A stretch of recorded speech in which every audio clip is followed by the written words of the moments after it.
Et, une pauvre fille en fauteuil roulant demande au jeune milliardaire, « Puis-je avoir les miettes, monsieur ?» Mais lorsque le jeune milliardaire a vu ses larmes, un miracle s'est produit. Avant de commencer l'histoire, n'oubliez pas de laisser un like et de vous abonner à la chaîne pour voir plus d'histoires comme celle-ci. Noah avance à pousser la porte vitrée de la boulangerie avec son épaule, équilibrant son téléphone entre son oreille et son cou pendant qu'il parlait à quelqu'un à l'autre bout du fil. Des chiffres, toujours des chiffres. Des actions qui montaient en flèche, des contrats à réviser, des réunions qui ne pouvaient être reportées. Oui, je sais que ce ne sont que 2 millions de dollars, mais... Il s'est arrêté en pleine phrase, agacé par la mauvaise connexion. Tu m'entends? Écoute, je te rappelle. Il a glissé son téléphone dans la poche de son manteau coûteux et a ajusté le sac en papier contenant son petit déjeuner quotidien. Un croissant français, un double expresso et un journal financier. La même routine depuis 3 ans. Efficace, prévisible, sans surprise. C'était en octobre, et l'air vif de Londres mordait quiconque était assez courageux pour s'aventurer dehors de bonne heure. Noah aimait cette heure. Peu de gens, moins de bruit, moins de monde. À 28 ans, il avait appris que les interactions inutiles ne faisaient que retarder ses plans. Il a longé le trottoir en direction de sa Bentley noire, garée à quelques mètres de là. Une autre journée au bureau. Une autre série de décisions qui allaient déplacer des millions. Une autre nuit seule dans son appartement terrasse, à contempler la ville à travers d'immenses fenêtres. C'est alors qu'il l'a vue, assise dans un vieux fauteuil roulant rouillé, adossée au mur de briques à côté de la boulangerie. Une petite fille, pas plus de 5 ans.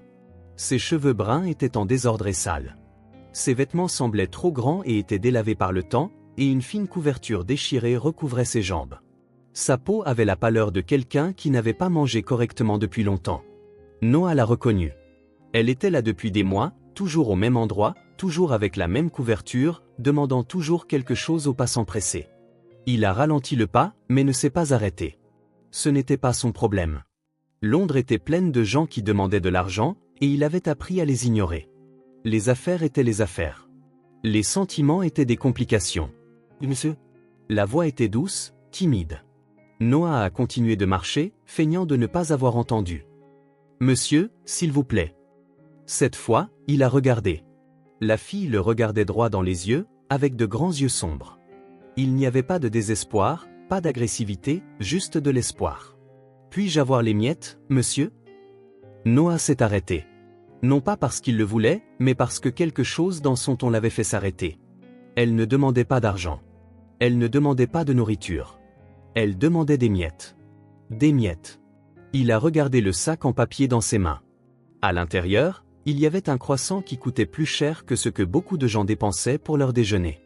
Et elle voulait les miettes. Je n'ai pas de miettes, a répondu Noah, sa voix sortant plus dure qu'il ne l'avait voulu. La fille a baissé la tête, comme si elle s'attendait à cette réponse, comme si elle l'avait entendue des centaines de fois ces derniers mois. Ce n'est pas grave, monsieur. Désolé de vous déranger. Noah aurait dû continuer son chemin. C'est ce qu'il avait fait chaque jour pendant des mois. Passer devant elle, ignorer ses supplications, monter dans sa voiture. C'est ce qui fonctionnait. C'était simple, sans complication. Mais quand elle a détourné le visage, essayant de se cacher, il l'a vue. Une larme, petite, silencieuse, traçant un chemin sur sa joue sale. Elle n'a fait aucun bruit. Elle n'a pas pleuré à voix haute. Elle a juste laissé la larme couler, comme si c'était la chose la plus naturelle du monde. Et Noah est resté là, au milieu du trottoir, tenant un sac en papier et sentant quelque chose d'étrange dans sa poitrine, quelque chose qu'il n'avait pas ressenti depuis longtemps. « Attendez » a-t-il dit en revenant vers elle. La fille a levé les yeux, surprise. Noah a ouvert le sac et en a sorti le croissant. Il était encore chaud, sentant le beurre et la levure. Il le lui a tendu. Ce ne sont pas des miettes, mais c'est de la nourriture. Les yeux de la fille se sont écarquillés. Pour moi? Vraiment, pour moi? Elle a pris le croissant avec ses 2 petites mains, comme si c'était quelque chose de précieux. Merci, monsieur. Merci beaucoup. Noah a hoché la tête et s'est détourné, mais n'a pas pu faire plus de 2 pas. Il s'est retourné. Est-ce que vous partez maintenant? La question était simple, mais quelque chose dans la façon dont elle l'avait posée a de nouveau fait arrêter Noah. Il y avait de la peur, là. Pas la peur de lui, mais la peur d'être laissé seul. Où sont tes parents? A demandé Noah, bien qu'il se doutât déjà de la réponse. Je n'en ai pas. Des grands-parents, des tantes ou des oncles. Elle a secoué la tête. Juste moi. Noah a regardé autour de lui. La rue était vide, à l'exception de quelques voitures qui passaient. La boulangerie n'avait pas encore complètement ouvert et le froid se faisait plus intense. Depuis combien de temps es-tu ici? Quelques mois, monsieur. Quelques mois. Noah a senti un poids étrange dans son estomac. Des mois. Elle était là depuis des mois et il était passé devant elle tous les jours, ignorant complètement son existence. Comment t'appelles-tu? Lena. Lena, a-t-il répété, comme pour tester le son. Je suis Noah. Elle a souri pour la première fois, un petit sourire, mais sincère. Bonjour, Noah. Et c'est à ce moment-là que Noah Vance, le milliardaire qui prenait des décisions à plusieurs millions de dollars sans ciller, qui avait passé des mois à ignorer cette fille, qui ne se laissait jamais influencer par les émotions, a fait quelque chose de complètement irrationnel.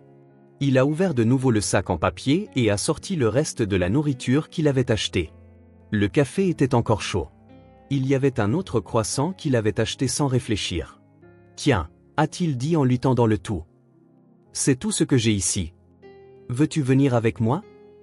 Les mots sont sortis avant qu'il ne puisse réfléchir. Avant qu'il ne puisse analyser les risques, les complications, les conséquences. Lena a cligné des yeux, confuse. Où ça? Chez moi.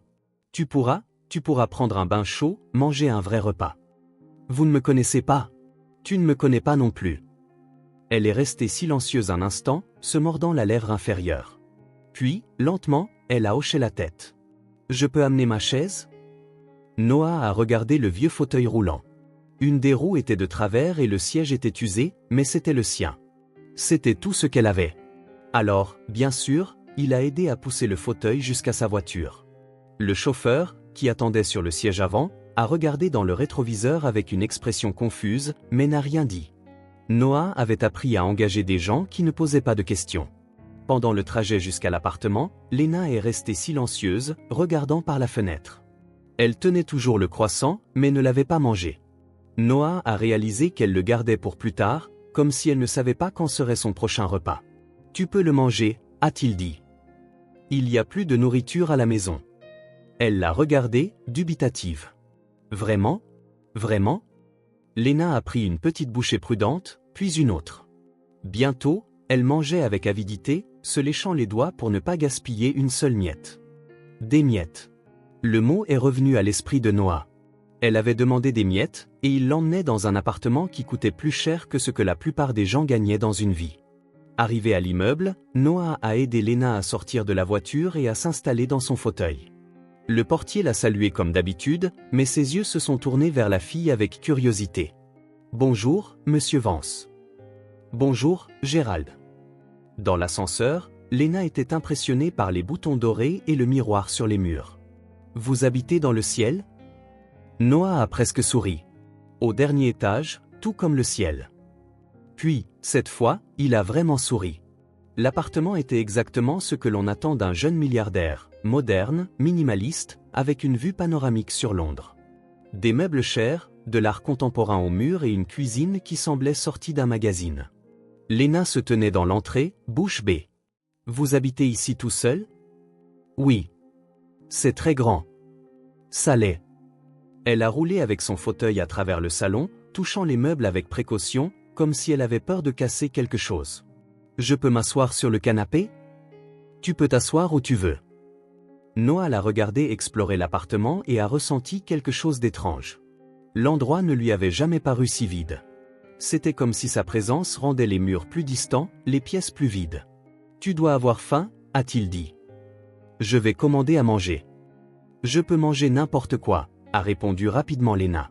« Pas besoin que ce soit cher. » La phrase l'a frappé de manière inattendue. Quand était-ce la dernière fois que quelqu'un s'était inquiété de ce qu'il dépensait?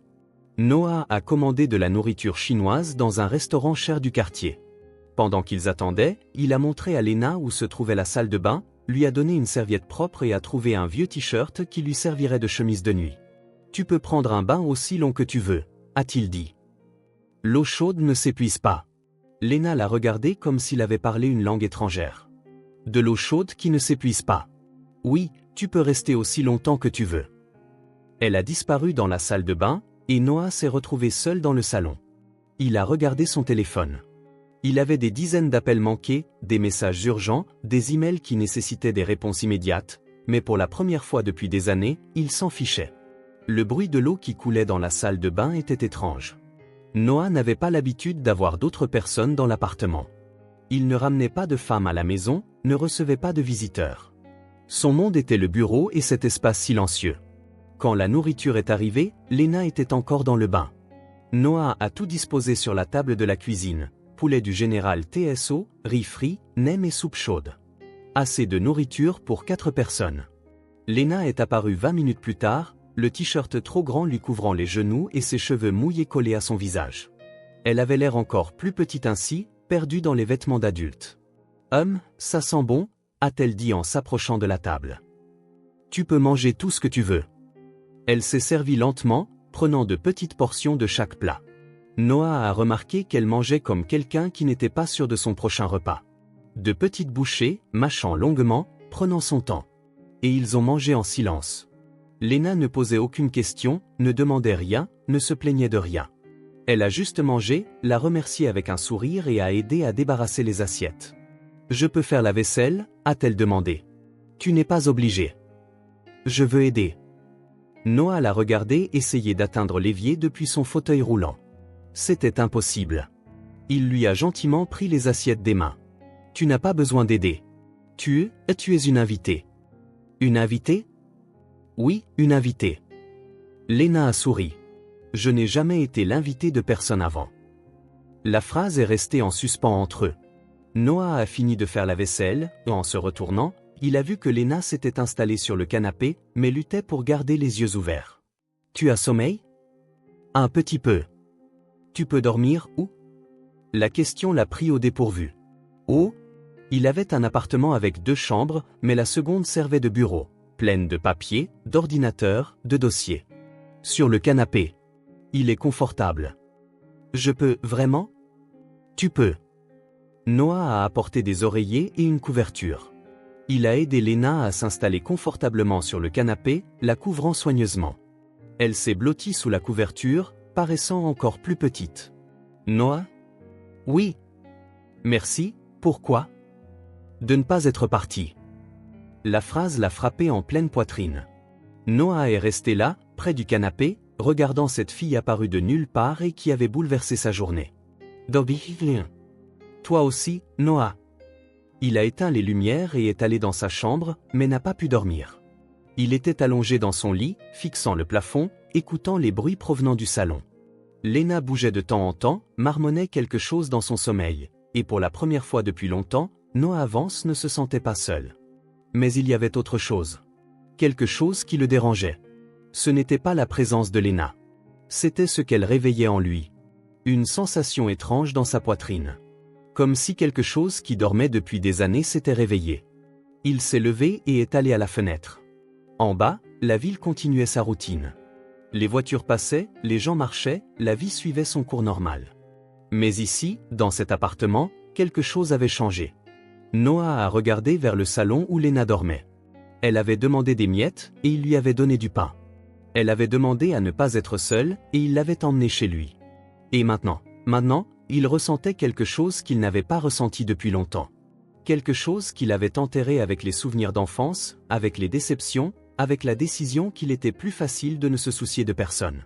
Pour la première fois depuis longtemps, Noah Vance ressentait de l'empathie pour quelqu'un.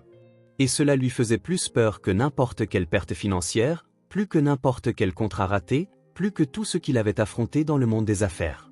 Parce que ressentir de l'empathie signifiait se soucier. Et se soucier signifiait qu'il avait quelque chose à perdre. Noah s'est réveillé plus tôt que d'habitude, non pas à cause de son réveil, mais à cause d'un bruit étrange venant du salon, un son qu'il n'avait jamais entendu auparavant dans son appartement, quelqu'un qui bougeait. Lena. Pendant un instant, il avait complètement oublié. Il avait oublié qu'il n'était plus seul, qu'il y avait une enfant qui dormait sur le canapé du salon, que sa vie avait complètement changé en quelques heures. Il s'est levé et est allé à la cuisine, en essayant de ne pas faire de bruit. Par l'ouverture du salon, il pouvait voir Lena, toujours enveloppée dans la couverture, mais éveillée. Elle regardait autour d'elle avec de grands yeux, comme pour essayer de comprendre où elle était. « Bonjour » a dit Noah en apparaissant dans l'embrasure de la porte. Léna a sursauté, puis a souri. Bonjour, oncle Noah. Oncle. Le mot sonnait étrange, mais en quelque sorte juste. As-tu bien dormi? Oui, monsieur. Très bien. Elle s'est assise sur le canapé, arrangeant la couverture autour de ses jambes. Désolé si je t'ai réveillé. Tu ne m'as pas réveillé. Je me lève toujours tôt. Noah est allé à la cuisine pour préparer le petit déjeuner. Il a ouvert le réfrigérateur et a regardé à l'intérieur en fronçant les sourcils. Il y avait de l'eau en bouteille chère, du vin blanc, quelques fromages importés, des olives et les restes de nourriture chinoise de la veille. Rien de convenable pour le petit déjeuner d'un enfant. Il a ouvert les placards. Des grains de café, des biscuits de luxe, du miel biologique, de la confiture de fruits chers qu'il n'avait jamais goûté. Tout était très adulte, très inapproprié pour une fille de 5 ans. « As-tu faim » a-t-il demandé en retournant au salon. « Un petit peu » a répondu Léna. Mais Noah a remarqué qu'elle était polie. À la façon dont elle regardait vers la cuisine, il était évident qu'elle avait très faim. « Je vais voir ce qu'il y a ici. » Noah est retourné à la cuisine, continuant à fouiller dans les placards comme s'ils allaient résoudre son problème. Que diable mangeait un enfant pour le petit déjeuner? Il n'en avait aucune idée. Sa propre routine consistait en un café noir et quelque chose qu'il achetait à la boulangerie. C'est alors qu'il l'a vu. Au fond du placard, presque caché derrière une boîte d'huile d'olive, il y avait une boîte de lait en poudre. Il n'avait aucune idée d'où elle venait. Probablement que quelqu'un du personnel de nettoyage l'avait laissée là. Du lait. Soudain, un souvenir a refait surface de nulle part. Lui-même, tout petit, assis dans la cuisine de la maison où il avait grandi. Sa mère, encore jeune, faisant chauffer du lait dans une petite casserole. Elle fredonnait doucement en remuant le lait. Et quand c'était prêt, elle le servait dans une tasse avec un morceau de pain. « Pour te réchauffer le cœur », disait-elle toujours. Le lait chaud réchauffe le cœur. Noah a secoué la tête, essayant de repousser le souvenir. Il n'y avait pas pensé depuis des années. Mais il a regardé Léna, qui attendait tranquillement, patiemment, sur le canapé, et quelque chose en lui a bougé. Il a pris la boîte de lait en poudre et une petite casserole. « Léna, aimes-tu le lait chaud ?»« J'aime le lait », a-t-elle répondu. « Mais je n'en ai pas bu depuis longtemps. » Noah a versé de l'eau dans la casserole et l'a mise sur le feu. Pendant qu'il attendait que ça chauffe, il a trouvé du pain dans le réfrigérateur. Du pain de mie, pas les croissants chers qu'il achetait d'habitude. Du pain simple, qui était probablement là depuis des jours, mais ça ferait l'affaire. Il a mélangé le lait en poudre dans l'eau chaude, en remuant lentement. L'odeur est montée jusqu'à lui et soudain, il n'était plus dans la cuisine de son appartement-terrasse. Il était dans la petite cuisine de sa maison d'enfance, regardant sa mère faire exactement la même chose. « Ça sent bon », a dit Léna, apparaissant à l'entrée de la cuisine. Elle avait réussi à descendre du canapé et à rouler avec son fauteuil roulant. « C'est presque prêt. » Noah a versé le lait dans une grande tasse et a coupé 2 morceaux de pain pour Léna. Il n'y avait pas de beurre, alors il l'a laissé nature. Il a tout mis sur un plateau et l'a apporté à la table du salon. « Viens ici », a-t-il dit, aidant Léna à s'approcher de la table. Elle a regardé la tasse avec curiosité. « Je peux vraiment la boire ?»« Bien sûr. » Léna a pris la tasse et l'a soufflé sur le lait lentement et a pris une petite gorgée. « C'est chaud ?»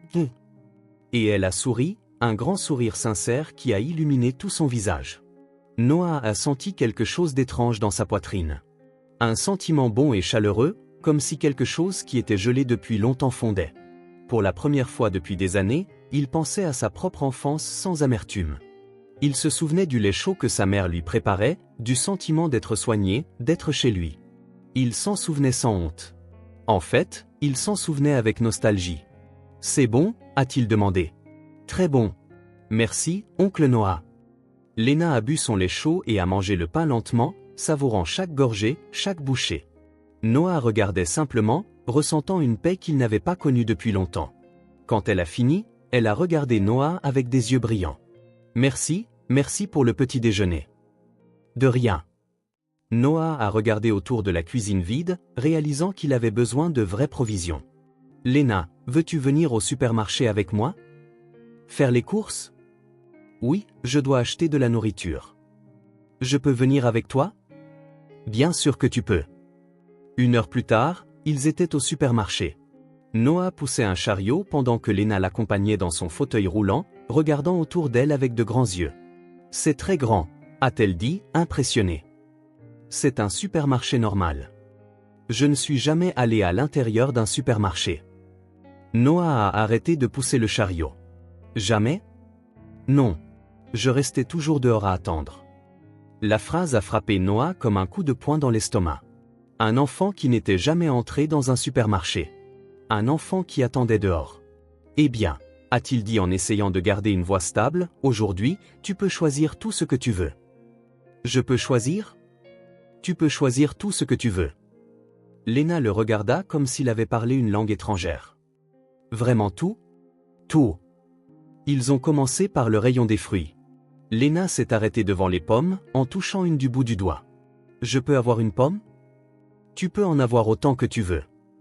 Autant que je veux? Noah a hoché la tête. Lena a pris une pomme rouge, puis une autre. Elle a regardé Noah comme pour demander la permission. Tu peux en prendre plus, a-t-il dit. Elle en a pris 2 de plus, puis a regardé les bananes. Et les bananes? Celles-là aussi. Et les oranges? Celles-là aussi. À chaque fruit qu'elle mettait dans le chariot, Lena devenait plus excitée. Noah n'avait jamais vu quelqu'un d'aussi heureux pour des choses aussi simples. Sa joie était contagieuse, pure, sans filtre. Dans le rayon des céréales, elle s'est arrêtée devant les boîtes colorées, fascinée. Il y a tellement de sortes. Laquelle veux-tu? Je peux choisir? Tu peux. Lena est restée là pendant 5 minutes, regardant chaque boîte, lisant les noms, comparant les images. Finalement, elle a choisi une boîte avec un dessin de tigre. Celle-ci a l'air cool. Alors prends-la. Et si je n'aime pas? Alors tu en choisiras une autre la prochaine fois. La prochaine fois? Bien sûr. Il faudra bien racheter de la nourriture. Le concept de la prochaine fois semblait nouveau pour elle, comme si elle n'avait jamais pensé qu'il pourrait y avoir une prochaine fois. Les biscuits ont été une véritable découverte. Lena a passé près de 10 minutes à choisir entre différents types, saveurs, formes. Noah est resté là, patient, la regardant délibérer entre des biscuits aux pépites de chocolat et des biscuits au miel. Je peux prendre les deux? Tu peux prendre les deux. Et ces deux-là? A-t-elle dit en montrant des biscuits colorés. Tu peux les prendre. Vraiment? Vraiment? À chaque choix, Lena semblait découvrir quelque chose de nouveau sur elle-même. Qu'elle aimait plus les biscuits ronds que les carrés. Qu'elle préférait les emballages colorés. Qu'elle voulait essayer différentes saveurs. Quand ils sont arrivés au rayon des jus, Lena était radieuse. Elle avait choisi des fruits et des céréales, des biscuits, du yaourt, et maintenant elle se trouvait face à des dizaines d'options de jus. Je n'ai jamais pu choisir ce que je voulais manger, a-t-elle dit doucement, regardant les jus avec révérence. La phrase a frappé Noah plus fort qu'il ne s'y attendait. Je n'ai jamais pu choisir.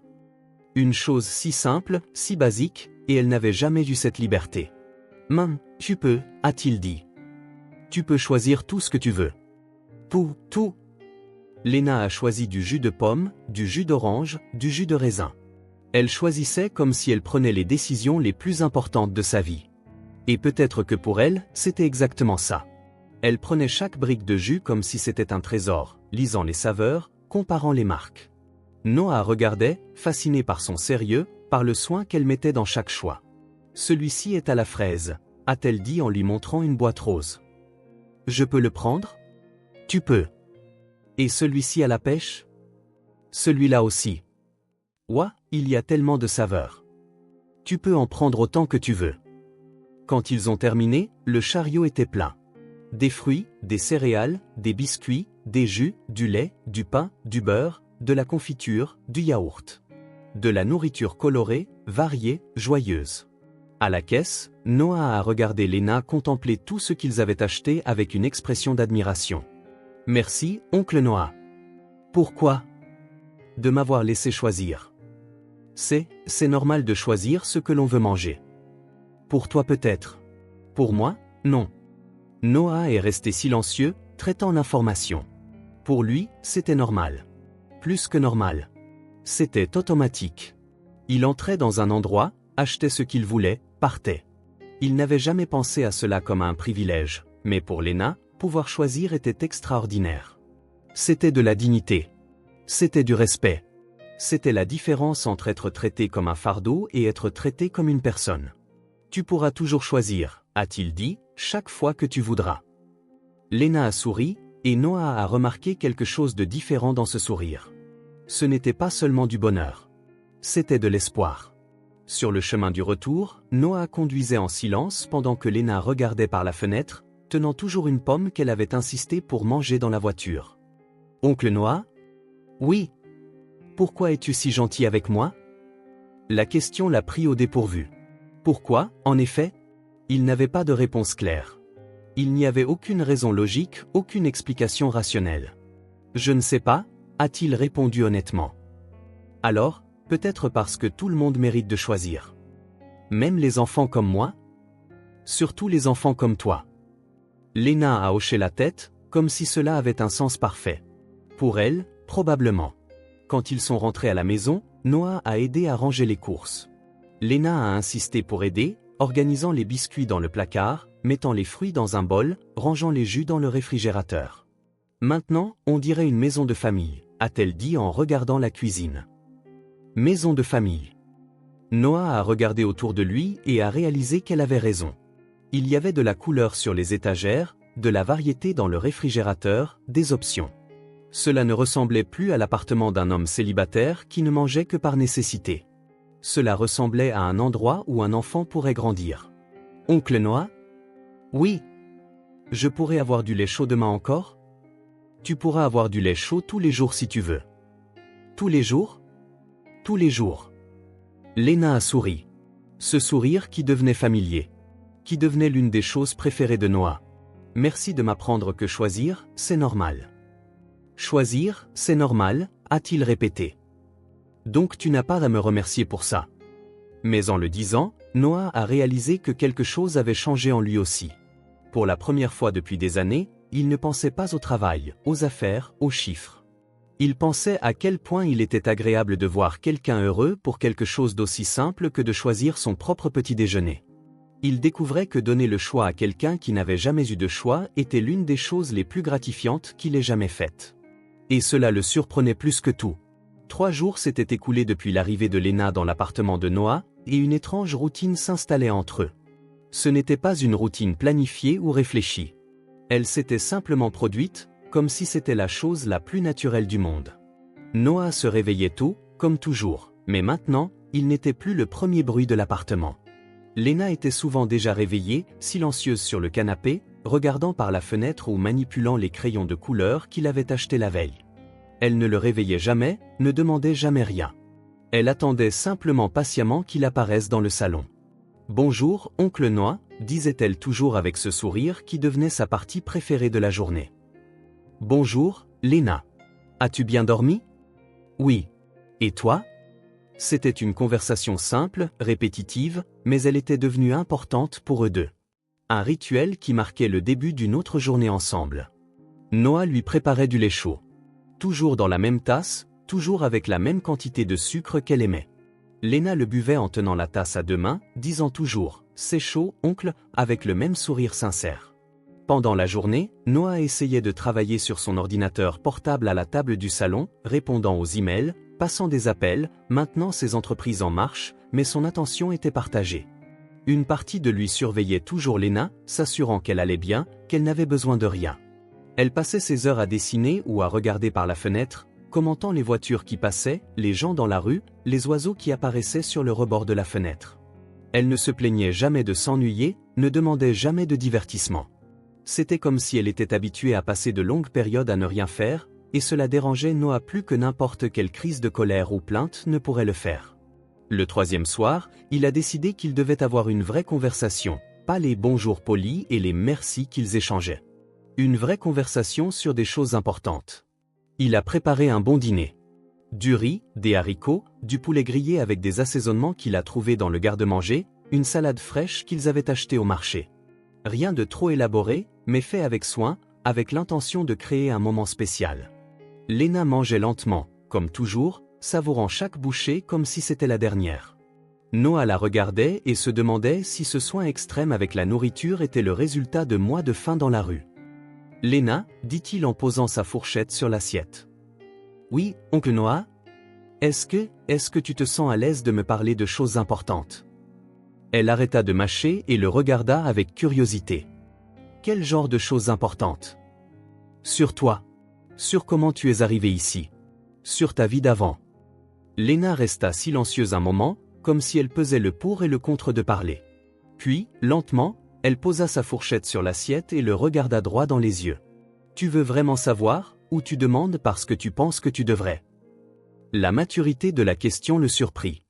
Je veux vraiment savoir. Pourquoi? Parce que je tiens à toi. Et je pense que comprendre ton histoire m'aidera à mieux prendre soin de toi. Léna hocha la tête, comme si la réponse avait du sens pour elle. Ma mère est morte il y a quelques mois. Les mots sortirent simples, directs, sans drame, comme si elle parlait du temps ou du dîner. Noah sentit un serrement dans sa poitrine. Comment est-elle morte? Elle était malade. Elle toussait beaucoup, avait toujours de la fièvre. Elle disait que c'était juste un rhume qui ne partait pas, mais je pense qu'elle savait que c'était plus grave. Êtes-vous allé chez le médecin? On n'avait pas d'argent pour un médecin. Elle achetait des médicaments à la pharmacie, mais ça n'aidait pas beaucoup. Noah ferma les yeux un instant. Une femme mourant par manque de soins médicaux, laissant une petite fille handicapée seule au monde. Et après sa mort, l'homme qui vivait avec elle a dit qu'il ne s'occuperait pas de moi. Ton père? Léna secoua la tête. Il n'était pas mon père. C'était juste un homme qui vivait là. Maman et lui se disputaient beaucoup. Est-ce qu'il te traitait bien? Il ne me frappait pas, si c'est ce que tu veux savoir.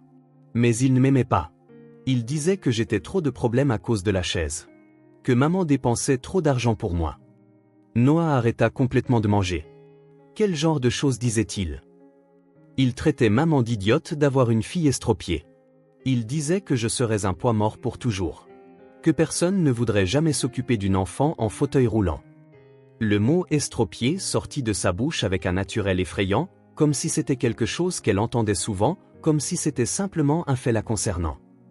Quand maman est morte, continua Léna en reprenant un autre morceau de poulet, il a dit qu'il n'était pas obligé de me garder, que je n'étais pas son problème. Et puis il m'a emmené à la boulangerie un matin et m'a dit d'attendre là, qu'il reviendrait me chercher après avoir réglé quelques affaires. Noah laissa tomber sa fourchette. Il t'a abandonné. J'ai attendu qu'il revienne le premier jour. Le deuxième jour aussi. Le troisième, j'ai commencé à comprendre qu'il ne reviendrait pas. Et tu es resté là pendant des mois? Où d'autre étais-je censé aller? Je ne connaissais personne. Je ne savais pas où aller. Pourquoi n'es-tu pas allé à la police ou aux services sociaux? Léna haussa les épaules. L'homme disait toujours que si j'allais aux services sociaux, il me mettrait dans un endroit horrible avec plein d'enfants méchants, que personne ne voudrait adopter une fille estropiée. Donc je resterais dans un orphelinat jusqu'à ce que je sois grande. Il mentait pour te faire peur. Je le sais maintenant. Mais à l'époque, j'étais petite et j'avais peur. Et après avoir passé du temps dans la rue, on apprend que tous ceux qui proposent de l'aide ne veulent pas forcément notre bien. La simplicité avec laquelle elle racontait tout cela était déchirante. Comme si c'était normal. Comme si chaque enfant passait par là. Comme si l'abandon et le rejet faisaient simplement partie de la vie. Noah a ressenti quelque chose qu'il n'avait jamais ressenti auparavant. Une colère froide et profonde, dirigée contre des gens qu'il ne connaissait même pas. L'homme qui avait abandonné Léna. Le système qui avait permis qu'une enfant reste dans la rue pendant des mois. L'injustice pure et simple de tout cela. Mais plus que de la colère, il ressentit quelque chose de différent. Quelque chose qui l'effrayait et le calmait à la fois. Il se souciait. Vraiment. Ce n'était pas de la pitié ou une compassion abstraite. C'était personnel, intime, comme si sa douleur était aussi la sienne. Comme si la protéger était sa responsabilité, non par obligation, mais par choix. Pour la première fois de sa vie d'adulte, Noah Vance se souciait sincèrement de quelqu'un d'autre que lui-même.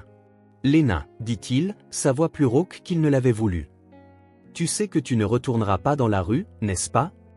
Je sais, tu es très gentil avec moi, mais tu n'as pas à t'occuper de moi pour toujours.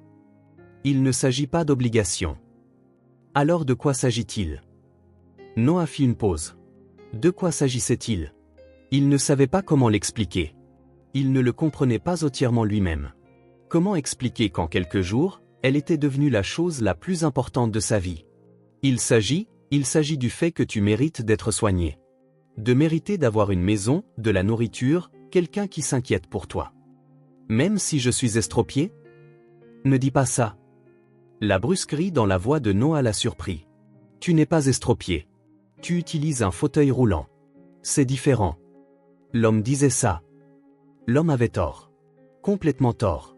Tu es intelligente, affectueuse, courageuse. Tu as survécu des mois seule dans la rue. Ce n'est pas ce que fait quelqu'un qui pose des problèmes. C'est ce que fait quelqu'un de très fort. Lena le regarda un long moment, comme pour évaluer s'il était sérieux ou simplement poli. Oncle Noah? Oui. Merci de ne pas m'avoir renvoyé. La phrase frappa Noah comme un coup de poing dans l'estomac. Merci de ne pas m'avoir renvoyé. Comme si ne pas être abandonné était une faveur, pas un droit fondamental. Comme si elle attendait encore qu'il se lasse d'elle et décide qu'elle était trop de problèmes. Tu n'auras jamais besoin de me remercier pour ça, dit-il, la voix ferme. Jamais. C'est ta maison maintenant. Ma maison? Ta maison. Lena sourit, mais Noah remarqua qu'elle ne le croyait toujours pas complètement. Il comprit qu'il faudrait du temps pour qu'elle ait confiance, pour qu'elle sache qu'elle ne serait plus abandonnée. Ils finirent le dîner en silence, mais c'était un silence différent d'avant. Plus chargé, plus intime, comme si quelque chose d'important avait été dit et compris. Après le dîner, en faisant la vaisselle, Noah eut une idée. Lena, aimes-tu dessiner? Je dessine un peu, mais je n'ai jamais eu de vrai crayon de couleur. En veux-tu? Ses yeux s'écarquillèrent. Des crayons de couleur? Et des carnets de croquis aussi. Pour que tu dessines tout ce que tu veux. Vraiment? Ça peut être n'importe quoi? Ça peut être n'importe quoi. Je peux te dessiner? La question le prit au dépourvu. Bien sûr, pourquoi pas? Parce que parfois, les gens n'aiment pas être dans les dessins. J'adorais être dans tes dessins. Lena sourit. Ce sourire qui devenait addictif pour Noah. Le lendemain, ils allèrent dans une grande papeterie du centre-ville. Lena était enchantée par la variété des options. Des boîtes de 12 crayons de couleur, de 24, de 48, et même certaines de 72 couleurs qui ressemblaient à un coffre au trésor. Des carnets avec des couvertures colorées, des pages blanches, des pages lignées, du papier à dessin spécial. Des feutres, des craies grasses, des pastels colorés. Je peux choisir, demanda-t-elle, connaissant déjà la réponse mais ayant toujours besoin de confirmation. Tu peux choisir tout ce que tu veux. Elle passa près d'une heure dans le magasin, touchant chaque produit, comparant les couleurs, testant la texture du papier. Noah la regardait délibérer entre les options avec le même sérieux qu'il utiliserait pour choisir des investissements de plusieurs millions de dollars. Finalement, elle choisit une mallette avec 48 crayons de couleur. 3 carnets différents, un pour les dessins, un pour écrire, un pour les choses spéciales. Une gomme, un taille-crayon, des feutres de couleur et une petite trousse pour tout ranger. Merci, oncle Noah, dit-elle en rentrant à la maison, serrant les fournitures comme si c'était des trésors. À quoi bon les avoir si tu ne les utilises pas? Lena s'installa à la table du salon et commença immédiatement à dessiner. D'abord, elle dessina la maison où elle vivait avec sa mère. Une petite maison avec des fenêtres carrées, une porte bleue et des fleurs à la fenêtre que Noah soupçonnait n'avoir jamais existé, mais qu'elle aurait souhaité. Puis elle dessina la boulangerie où elle demandait de la nourriture. Le dessin était détaillé pour une enfant de 5 ans. Elle se souvenait de la couleur de la porte rouge, de la forme des fenêtres, même de l'enseigne de travers qui disait Miller S. Bakery. C'est là que je restais, expliqua-t-elle en montrant le dessin à Noah. Et ça, c'est toi. Elle pointa une grande silhouette à côté de la boulangerie. Il était représenté comme un grand bonhomme allumette portant ce qui ressemblait à un costume sombre, un sac à la main. À côté de lui, une petite silhouette dans un fauteuil roulant bleu. C'était le jour où tu m'as donné le pain, continua-t-elle. Je me souviens que tu avais l'air un peu grincheux, mais ensuite tu es devenu gentil. Noah regarda le dessin. C'était simple, fait avec des traits d'enfant, mais ça capturait quelque chose d'important. Le moment où leur vie s'était croisée. C'est très bien. Tu dessines bien. Tu le penses vraiment? Oui. Tu as du talent. Lena sourit et se remit à dessiner. Noah resta là, la regardant travailler, et ressentit quelque chose d'étrange. De la fierté, peut-être, comme si ses dessins étaient importants. Mais comme si elle était importante. Ce qu'elle était. Importante. La chose la plus importante qui soit jamais arrivée dans sa vie. Lena passa tout l'après-midi à dessiner. Elle a dessiné une image de la cuisine de l'appartement avec elle et Noah prenant le petit déjeuner. Elle a dessiné la vue depuis la fenêtre, avec les immeubles et les voitures en bas. Elle a même dessiné une version colorée du supermarché où ils étaient allés acheter de la nourriture. Je vais nous dessiner en train de faire quelque chose ensemble, annonça TL en prenant une nouvelle feuille. Quel genre de chose? Je ne sais pas encore. Et si on cuisinait quelque chose de vrai? Noah se mit à rire. Cuisiner quoi? Des pancakes. J'ai toujours voulu manger des pancakes. Des pancakes? Oui, ça a l'air délicieux. Noah n'avait jamais fait de pancakes de sa vie, mais comment pouvait-il dire non à ce sourire? D'accord, essayons de faire des pancakes. Ils allèrent à la cuisine et Noah chercha une recette sur son téléphone. Ça semblait assez simple. Farine, œufs, lait, sucre, levure chimique. Qu'est-ce qui pourrait mal tourner? Tout, apparemment. Tu es sûr qu'il faut mettre autant de farine? Demanda Lena, regardant Noah verser ce qui semblait être la moitié du sac dans un bol. La recette dit 2 tasses. Ça a l'air de plus de 2 tasses. Ça doit être ça. Noah cassa les œufs et ajouta le lait. Mais quand il commença à remuer, la pâte prit une consistance étrange. Trop épaisse, pleine de grumeaux, rien à voir avec les pancakes qu'il avait vus dans les films. Ce n'était pas censé être plus lisse, demanda Lena. Alors, peut-être qu'il faut plus de lait. Il ajouta plus de lait, remua plus fort. La pâte s'améliora un peu, mais c'était encore loin d'être idéal. Un peu du mélange éclaboussa hors du bol, atterrissant sur sa chemise blanche. Lena gloussa. Tu te salis tout, oncle Noah. C'est la farine. C'est plus difficile que ça en a l'air. On dirait que tu te bats avec le pancake. Noah la regarda avec ce sourire espiègle, sur une impulsion, trempa son doigt dans la pâte et l'essuya sur le nez de Lena. Maintenant, c'est toi qui es sale aussi. Lena poussa un cri de surprise, puis se mit à rire. Tu m'as sali. C'est toi qui as ri la première. Mais c'est toi qui fais le bazar. Elle attrapa une poignée de farine restante sur le comptoir et la lança vers Noah. La farine vola partout, recouvrant le sol, le comptoir et eux deux. Lena, fit Noah semblant d'être en colère, mais il riait. C'était un accident. Elle riait si fort qu'elle pouvait à peine parler. Un accident, eh? Noah attrapa un peu plus de farine et la lui relança. Bientôt, ils se livraient à une bataille de farine au milieu de la cuisine, riant comme des fous. La cuisine se transforma en un désordre complet.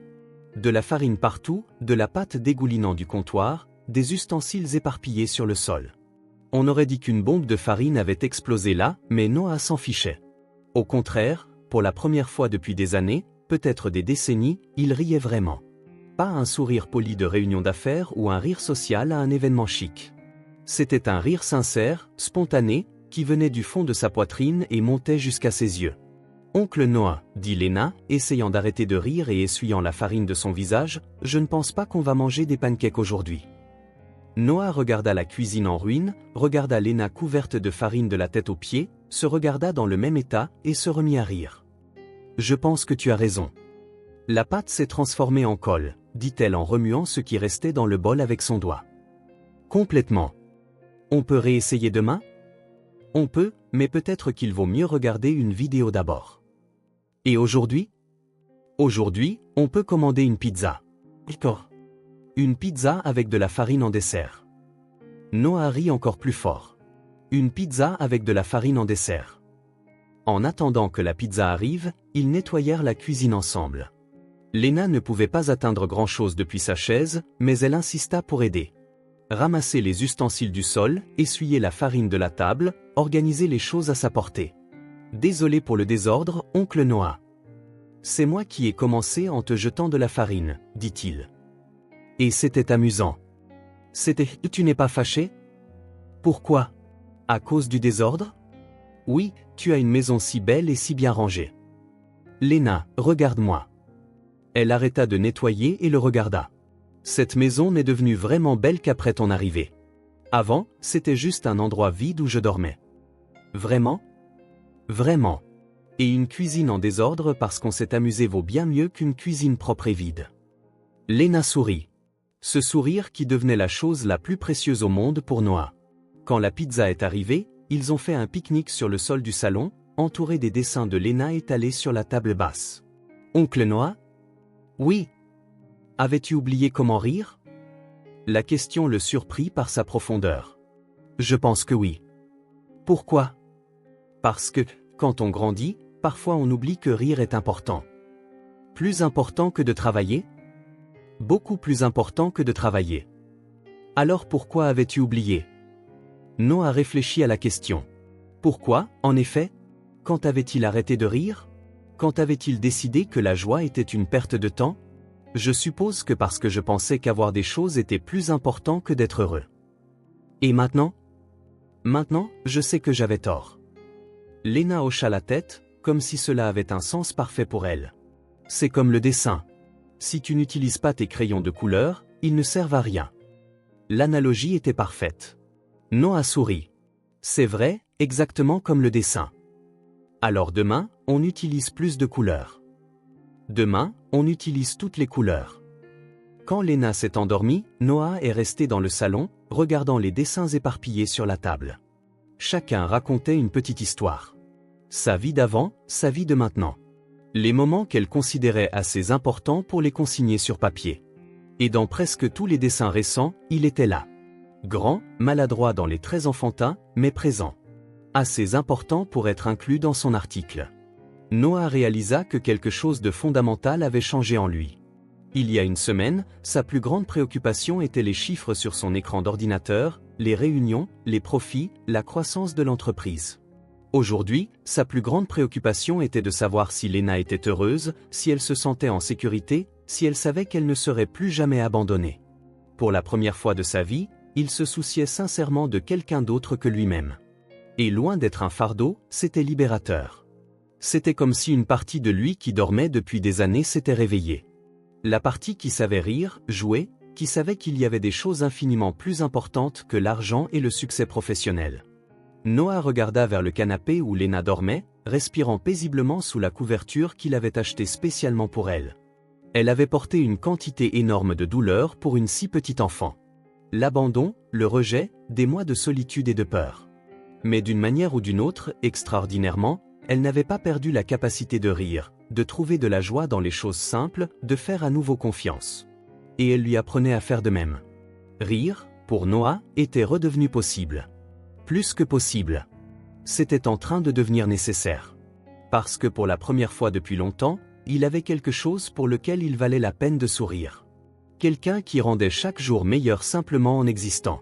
Quelqu'un qui avait transformé sa maison vide en un véritable foyer.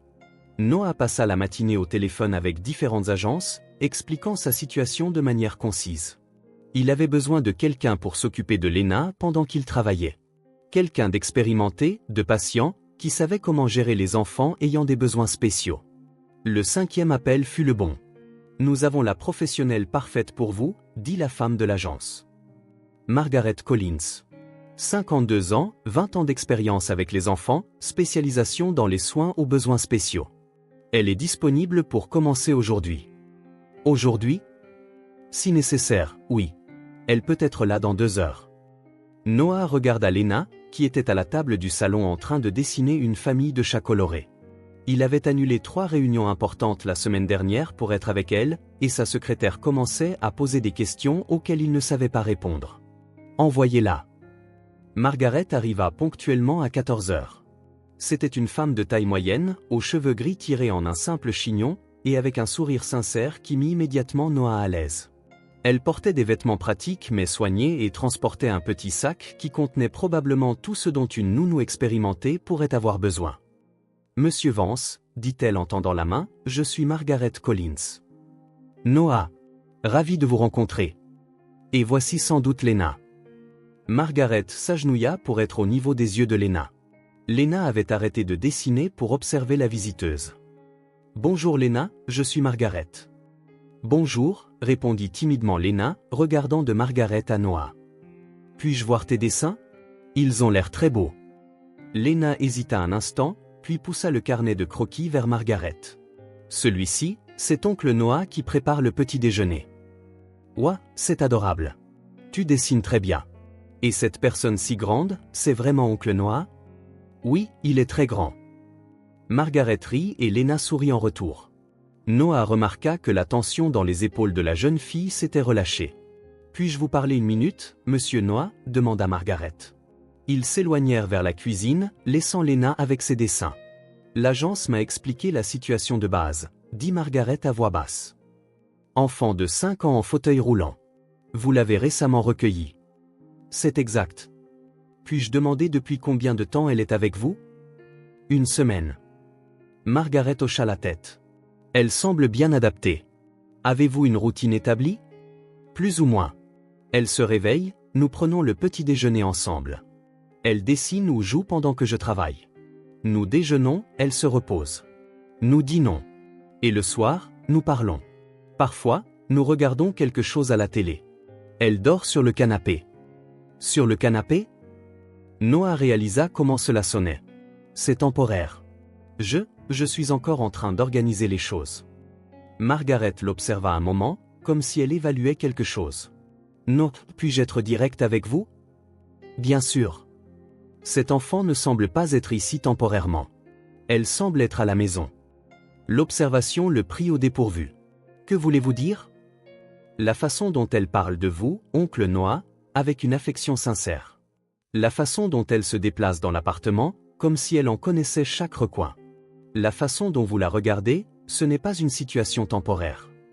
Noah resta silencieux, traitant ses paroles. Je ne juge pas, continua Margaret. Au contraire, c'est beau à voir. Je veux juste m'assurer que nous sommes tous sur la même longueur d'onde quant à ce qui se passe ici. Je suis encore en train de tout comprendre.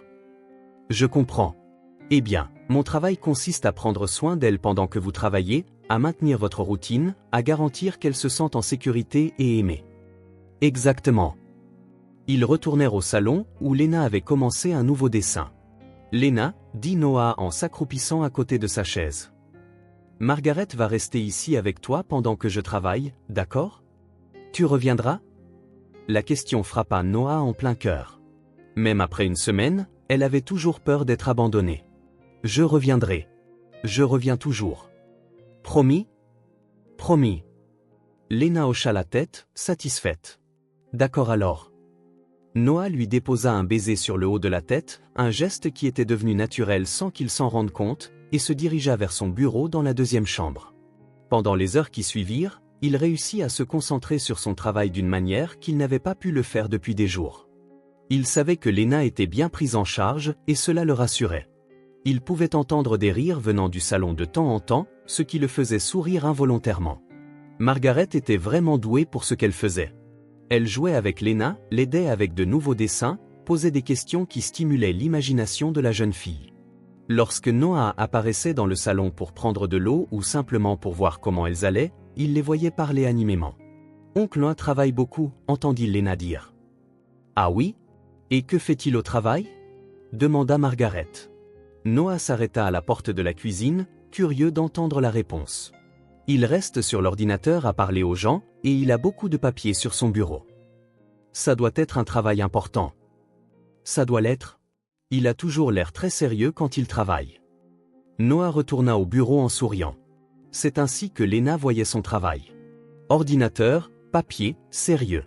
À la fin de l'après-midi, Margaret prit congé en promettant de revenir le lendemain. Lena lui fit un signe de la main depuis la fenêtre alors qu'elle montait dans le taxi. « Tu as aimé Margaret ?» demanda Noah. « Oui. Elle est gentille. Et elle n'arrête pas de poser plein de questions sur ma chaise. » « Quel genre de questions ? Tu sais, comme tu es né comme ça, ou ça fait mal, ou est-ce que tu peux marcher ? Margaret a juste traité la chaise comme si c'était normal. Parce que c'est normal pour toi. C'est normal, oui, mais tout le monde ne comprend pas ça.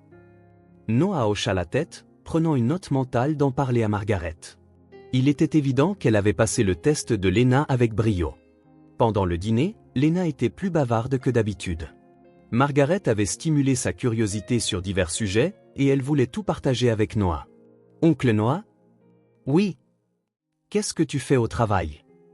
La question était simple, mais elle prit Noah au dépourvu. Comment expliquer à une enfant de 5 ans ce qu'il faisait ? « Je m'occupe de chiffres, de contrats et de décisions. » « Des chiffres ? » ?»« Oui. Par exemple, j'aide les entreprises à décider comment dépenser de l'argent pour gagner plus d'argent. » « Oh !» Lena y réfléchit un moment. « Et des contrats ? Ce sont des papiers qui disent ce que les gens vont faire et combien ils seront payés pour ça. » « Et des décisions ? J'aide à choisir entre différentes options, comme si une entreprise doit acheter une nouvelle machine ou rénover celle qu'elle a déjà. » Léna hocha la tête, comme si elle traitait toutes ces informations. On dirait que tu es responsable de tout, dit-elle avec un sourire. L'observation innocente frappa Noah comme un éclair. On dirait que tu es responsable de tout. C'était vrai. Il était responsable de tout. Son entreprise comptait 43 employés qui suivaient ses décisions. Des clients qui payaient des fortunes pour ses conseils. Des investisseurs qui lui confiaient des millions de dollars. Il était responsable de tout. Mais en regardant Léna, souriant innocemment en mangeant son dîner, Noah réalisa quelque chose auquel il n'avait jamais pensé auparavant. Être responsable de tout ne signifiait rien si on n'avait personne avec qui le partager. Oui, dit-il lentement. Je suis en quelque sorte responsable de tout. Ça doit être cool. Parfois. Seulement parfois. Noah arrêta de manger. Comment expliquer à un enfant que le pouvoir sans but était vide? Qu'être responsable de tout sur le plan professionnel ne compensait pas de n'avoir personne qui vous attendait à la maison? Léna, je peux te poser une question? Bien sûr. Qu'est-ce qui est le plus important, selon toi, être responsable de tout, ou avoir des gens qui tiennent à toi? Léna réfléchit sérieusement à la question, mâchant lentement. Avoir des gens qui tiennent à toi, dit-elle finalement. Parce que si tu es responsable de tout mais que tu es seul, ce n'est pas amusant. La simplicité de la réponse le laissa sans voix. Une enfant de 5 ans venait de résumer en une phrase ce qu'il lui avait fallu des années pour comprendre. Tu es très intelligente. C'est Margaret qui l'a dit. Les enfants voient parfois des choses que les adultes ne voient pas. Margaret a raison. Après le dîner, pendant que Léna dessinait et qu'il faisait la vaisselle, Noah réfléchit à leur conversation. Pour la première fois, il remettait en question la valeur réelle de ce qu'il avait construit. Son entreprise valait des millions. Son appartement coûtait une fortune. Sa voiture était importée. Son compte en banque avait plus de zéros que la plupart des gens ne pouvaient l'imaginer. Mais il y a une semaine, il était seul tous les soirs, mangeant des plats à emporter devant son ordinateur, travaillant jusqu'à s'endormir d'épuisement. Maintenant, il avait quelqu'un qui attendait qu'il finisse de travailler. Quelqu'un qui souriait quand il entrait dans la pièce. Quelqu'un qui avait transformé sa maison en foyer simplement en étant là. Oncle Noah? Oui. Tu aimes ton travail? Une autre question simple qui n'avait pas de réponse simple. Je suis bon dans mon travail. Mais est-ce que tu aimes ça? Noah arrêta de laver la vaisselle. Est-ce qu'il aimait ça? Quand était-ce la dernière fois qu'il avait pensé au travail en termes d'aimer ou de ne pas aimer? Je suppose que j'aime être bon à quelque chose. Mais aimes-tu faire la chose? Aimes-tu le faire? La distinction était subtile mais importante. Être bon versus aimer faire. Je ne sais pas, répondit-il honnêtement. Ça fait longtemps que je n'y ai pas pensé. Peut-être que tu devrais y penser. Pourquoi? Parce que si tu n'aimes pas le faire, ça ne doit pas être très amusant d'être responsable de tout. Noah sourit. Margaret avait raison. Les enfants voyaient parfois des choses que les adultes ne voyaient pas. Tu as raison. J'ai raison? Tu as raison. Peut-être que je devrais réfléchir à ce que j'aime vraiment faire. Et qu'est-ce que tu aimes? Noah regarda Léna, concentré sur son nouveau dessin. Qu'est-ce qu'il aimait? Dernièrement, il aimait lui préparer du lait chaud le matin. Il aimait la voir découvrir de nouvelles choses au supermarché. Il aimait leur conversation simple pendant le dîner. Il aimait se sentir nécessaire d'une manière qui n'avait rien à voir avec l'argent ou le pouvoir. J'aime prendre soin de toi, dit-il. Léna leva les yeux de son dessin et sourit. J'aime quand tu prends soin de moi aussi. Alors peut-être que je devrais en faire plus. Plus comment? Je ne sais pas encore. Mais peut-être moins d'être responsable de tout et plus d'être une famille. On est déjà une famille.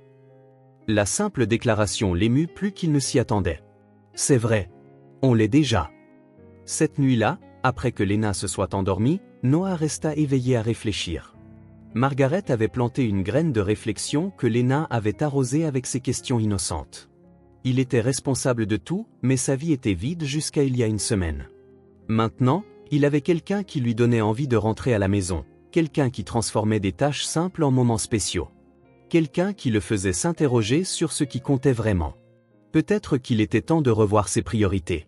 Peut-être qu'être responsable de tout n'était pas aussi important qu'il l'avait toujours pensé. Noah se réveilla le samedi avec un plan. Il avait passé la semaine à observer Léna dormir sur le canapé, utilisant ses vêtements comme pyjama, gardant ses quelques affaires dans une boîte à chaussures à côté de la table basse. Le temporaire était devenu permanent sans aucune conversation officielle, et il était temps de mettre les choses au clair. Margaret arriva tôt, comme convenu la veille. « Vous sortez ?» demanda-t-elle en voyant Noah avec ses clés de voiture à la main. « Je vais régler quelques affaires pour Lena. Pouvez-vous rester avec elle jusqu'à mon retour ?»« Bien sûr.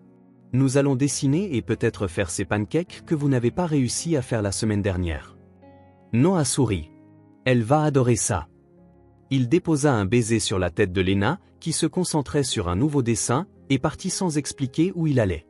Il voulait que ce soit une surprise. Le premier arrêt fut un magasin de meubles pour enfants. Noah n'était jamais entré dans un endroit pareil et fut impressionné par la variété des options. Des lits en forme de château, des bureaux colorés, des étagères à thème.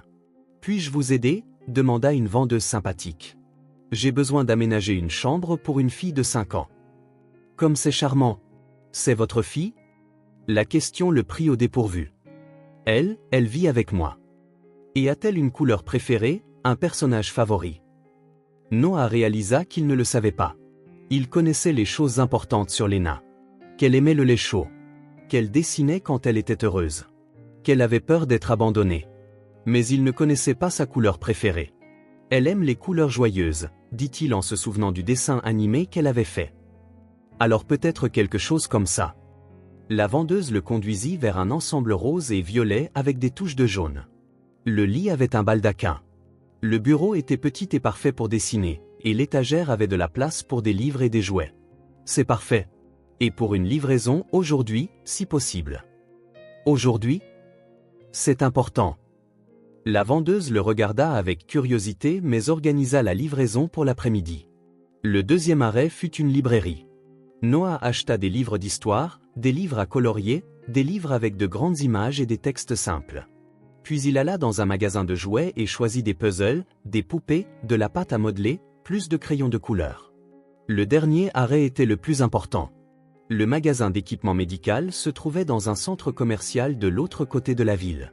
Noah avait fait des recherches en ligne pendant la semaine, comparant les modèles et lisant les avis, étudiant les spécifications techniques comme s'il s'agissait d'un investissement.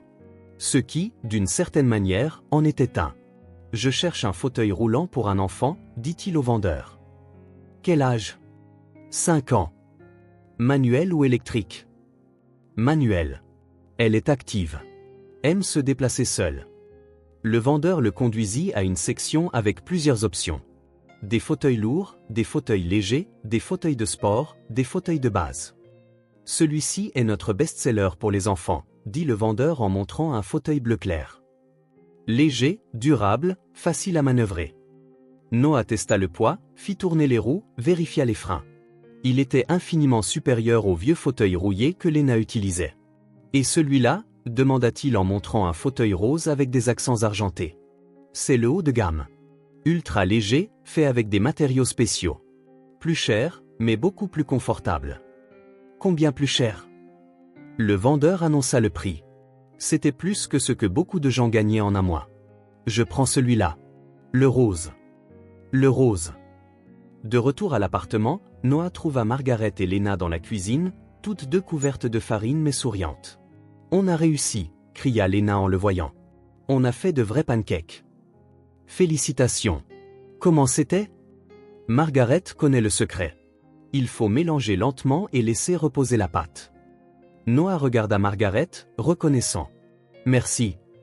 C'était amusant. C'est une enfant spéciale. » Après le départ de Margaret, Noah et Lena mangèrent les pancakes qu'ils avaient faits pour le déjeuner. Ils étaient délicieux. Et Lena était fière d'avoir réussi. « Est sortie pour le travail aujourd'hui ? » Non. Je suis sortie pour m'occuper de quelques affaires. « Quel genre d'affaires ? » Des surprises. Les yeux de Lena s'écarquillèrent. « Quel genre de surprise ? Si je te le dis, ce ne sera plus une surprise. » Dans l'après-midi, les livreurs arrivèrent avec les meubles. Noah demanda à Lena de rester dans le salon pendant qu'ils assemblaient tout dans la deuxième chambre. « Que font-ils ? » demanda-t-elle en essayant d'écouter les bruits. « Surprise !» répéta Noah en souriant. Il fallut 2 heures pour tout assembler. Un lit à baldaquin, un bureau à la bonne hauteur, une étagère colorée, un tapis doux. Noah arrangea les livres sur l'étagère, plaça les jouets de manière stratégique, étala les crayons de couleur sur le bureau. Quand il eut fini, il se tint à la porte, admirant le résultat. Ce n'était plus un bureau vide. C'était une chambre d'enfant, une chambre pleine de vie, de couleurs, de possibilités. Lena appela-t-elle. Lena, peux-tu venir ici? Je peux? Tu peux. Lena fit rouler son fauteuil jusqu'au couloir et s'arrêta à la porte de la chambre. Son expression changea complètement. Ses yeux s'écarquillèrent. Sa bouche s'entr'ouvrit. Ses mains se portèrent à sa poitrine. Ouah! C'est ta chambre. La mienne? La tienne? Lena entra lentement, comme si elle était dans un musée et avait peur de toucher quoi que ce soit. Elle regarda le lit, le bureau, les livres, les jouets. Tout ça, c'est à moi? Tout. Elle roula jusqu'au bureau et toucha les nouveaux crayons de couleur. Puis elle alla à l'étagère et passa son doigt sur les livres. Enfin, elle s'approcha du lit et toucha le tissu du baldaquin. C'est la plus belle chambre que j'ai jamais vue. Tu aimes? J'adore. Elle se tourna vers lui, les larmes aux yeux. Mais, oncle Noah, qu'est-ce qui ne va pas? J'ai une surprise pour toi aussi. Noah était curieux. Quelle surprise? Attends ici. Lena quitta la pièce et revint quelques minutes plus tard, portant un papier plié. J'ai fait ça pour toi aujourd'hui, pendant que tu étais sorti. Noah déplia le papier. C'était un dessin d'eux deux, lui et Lena, se tenant la main devant une maison. En dessous, en lettres soignées, était écrit « Ma famille ». Lena, tu aimes? C'est la plus belle chose que j'ai jamais reçue. Lena sourit, essuyant les larmes de son visage. Oncle Noah? Oui. Il y a une autre surprise? Il y en a une. Noah quitta la pièce et revint en poussant le nouveau fauteuil roulant. Rose, avec des accents argentés. Brillant, parfait. Lena resta sans voix. C'est pour moi? C'est pour toi. Mais j'ai déjà une chaise. Maintenant, tu en as deux. Une à utiliser, une de rechange. Lena regarda de la vieille chaise à la nouvelle, puis à Noah. Je peux l'essayer? Bien sûr. Noah l'aida à se transférer dans le nouveau fauteuil. Il était beaucoup plus confortable, plus léger, plus facile à manœuvrer. Lena testa les roues, tourna en rond, alla dans le couloir et revint. C'est comme voler. Tu aimes? Lena s'arrêta devant lui, et Noah vit qu'elle pleurait à nouveau. Lena, qu'est-ce qui ne va pas? Tu n'aimes pas? C'est juste à moi, demanda-t-elle, la voix pleine d'émotion. Bien sûr que c'est juste à toi. Personne ne va me l'emprunter? Personne ne va dire que c'est trop cher pour moi? La question brisa le cœur de Noah. Jamais. C'est à toi pour toujours. Même si je fais une bêtise? Même si tu fais une bêtise? Même si je suis un problème? Lena, regarde-moi. Elle leva les yeux. Tu n'es jamais un problème. Tu es la meilleure chose qui me soit jamais arrivée dans ma vie. Tout ce qui est bon pour toi maintenant m'apporte. Compris? Lena hocha la tête, pleurant toujours. Me donner une vraie maison. Merci à toi d'avoir fait de cette maison un vrai foyer. Ils restèrent là, enlacés, au milieu de la chambre colorée, avec le nouveau fauteuil à côté d'eux et le dessin « Ma famille » toujours dans la main de Noah. Il ne s'en rendit pas compte à ce moment-là, mais quelque chose de fondamental avait changé en lui. Il ne s'agissait plus de donner des choses à Lena ou de prendre soin d'elle par compassion. Il s'agissait de protéger, de nourrir, de mettre ses besoins avant les siens. Il s'agissait de se réveiller en pensant à son bien-être, de vouloir la voir heureuse plus que tout au monde. Noah était devenu un père de cœur, sans s'en rendre compte, sans moment de décision spécifique. Cela s'était produit progressivement, cellule par cellule, jour après jour, geste après geste. Et maintenant, en voyant Lena heureuse dans la chambre qu'il avait aménagée pour elle, utilisant le fauteuil qu'il avait choisi en pensant à son confort, il savait qu'il n'y avait pas de retour en arrière possible.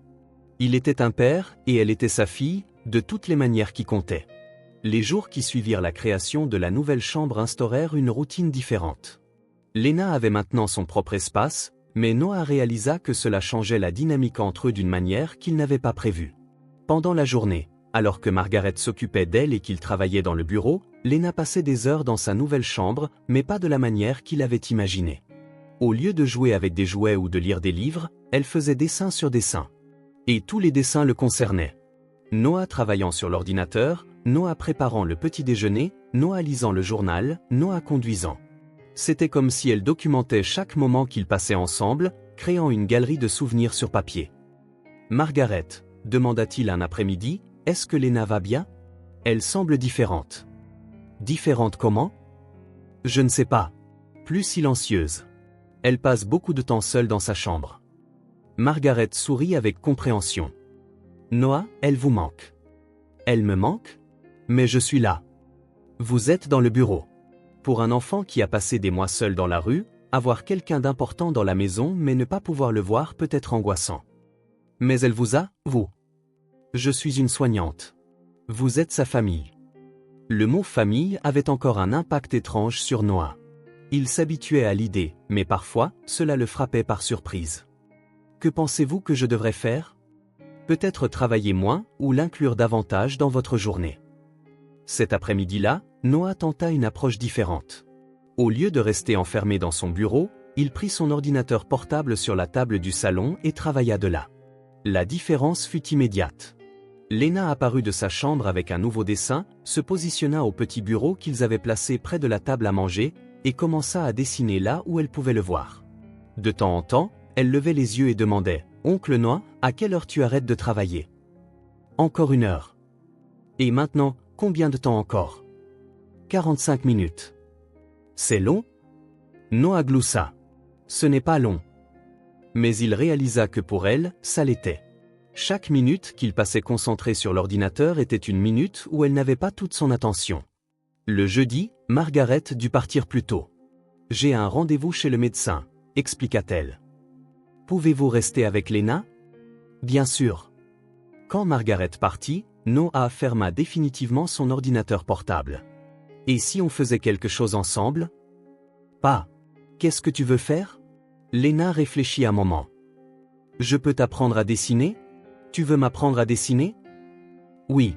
Tu regardes toujours mes dessins, mais tu n'en fais jamais. »« Je ne sais pas dessiner. »« Je vais t'apprendre. » Noah s'assit à côté d'elle à la table du salon avec du papier et des crayons de couleur.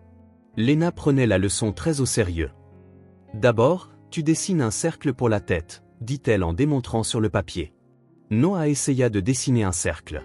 Il était de travers. « C'est pas grave, oncle Noah. Les miens aussi étaient de travers au début.